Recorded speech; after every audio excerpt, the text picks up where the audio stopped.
Ce chapitre est consacré à la place des asservissements dans un système industriel. Donc un système industriel est un système hiérarchisé en couches et dont les fonctionnalités sont différentes. La question, c'est dans quelle couche un système automatisé intervient. Un système industriel est structuré sous la forme d'une pyramide qu'on appelle en général la pyramide SIM.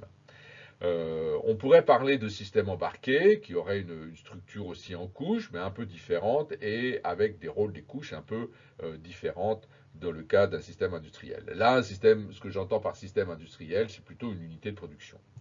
Alors, le haut de la pyramide est occupé par ce qu'on appelle un ERP, Entreprise Resource Planning, qui est en fait un système informatique qui va gérer la logistique, c'est-à-dire l'approvisionnement en pièces, la productique, c'est-à-dire l'organisation de la production, et puis éventuellement le management de projet. On pourrait éventuellement rajouter d'autres fonctionnalités au niveau de cet ERP, en particulier tout ce qui est la gestion, les aspects comptables, et puis aussi éventuellement les ressources humaines.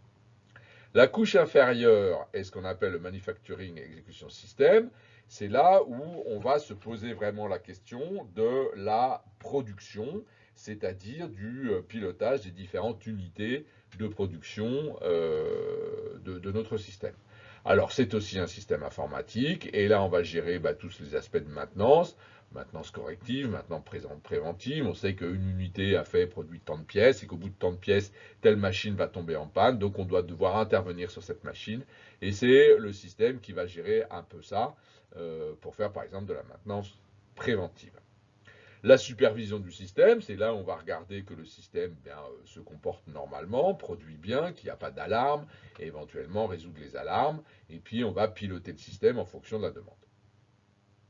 Ce système, il est constitué de machines-outils. Ces machines-outils sont commandées par des automatismes, et donc c'est ce qu'on va trouver à la couche en dessous. Donc on va trouver principalement des robots et des machines-outils.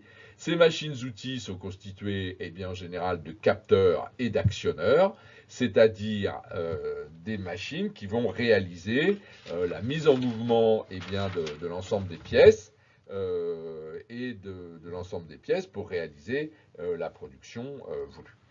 C'est dans cette couche-là qu'on va trouver les systèmes automatiques, les systèmes asservis qui sont l'objet de ce cours.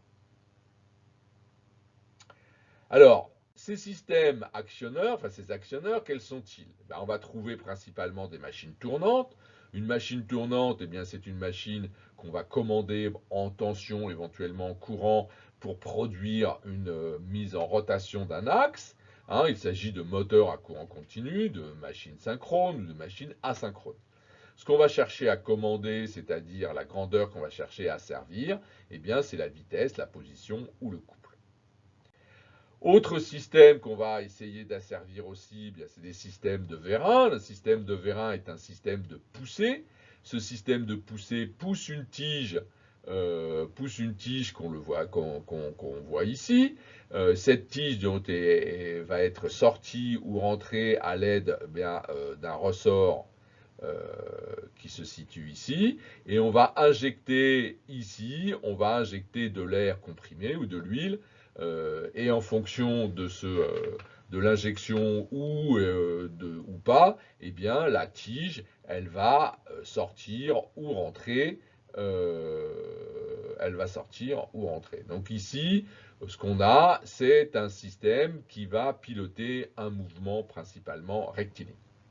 Alors, en général, on va trouver associé à ce vérin quelque chose qui va permettre de gérer l'entrée du fluide qui va piloter l'entrée et la sortie de notre tige. Ça s'appelle une servopompe. Ce qu'on cherche à piloter aussi, c'est effectivement une position. On a troisième type de système à asservir, grandeur qu'on va chercher à piloter, c'est tout ce qui est les corps chauffants. Donc dans les corps chauffants, on va trouver les radiateurs, les fours, les étuves, mais on peut aussi trouver à l'inverse des corps chauffants, des corps refroidissants, si on peut se permettre, à savoir par exemple la frigidaire, par exemple, qui est un système asservi, où on asservit la température, mais cette fois en essayant de refroidir l'intérieur du frigidaire. Ce qu'on va chercher à piloter ici, c'est la température, mais aussi l'hygrométrie d'un système c'est-à-dire la quantité de vapeur d'eau qu'on va trouver dans l'atmosphère. Dernier type de système qu'on va trouver en particulier dans le génie des procédés chimiques, eh bien tout ce qui est les systèmes hydrauliques où on va remplir des cuves, vider des cuves, malaxer des liquides. Là, ce qu'on va chercher par exemple à servir, eh bien c'est la hauteur d'un liquide dans une cuve. C'est un système assez classique. Que l'on retrouve, donc on va chercher à piloter eh bien, des niveaux éventuellement de l'énergie. Alors, tous ces systèmes ont un point commun, c'est-à-dire que ces systèmes ont une grandeur de sortie qu'on va chercher à piloter. Cette grandeur de sortie est pilotée par une mécanique de ce système, qu'on va chercher à modéliser, dont on va chercher à s'extraire de la technologie pour avoir un comportement global. Et ce système va être excité par une entrée. Et c'est avec cette entrée qu'on va essayer de piloter la sortie dont on veut.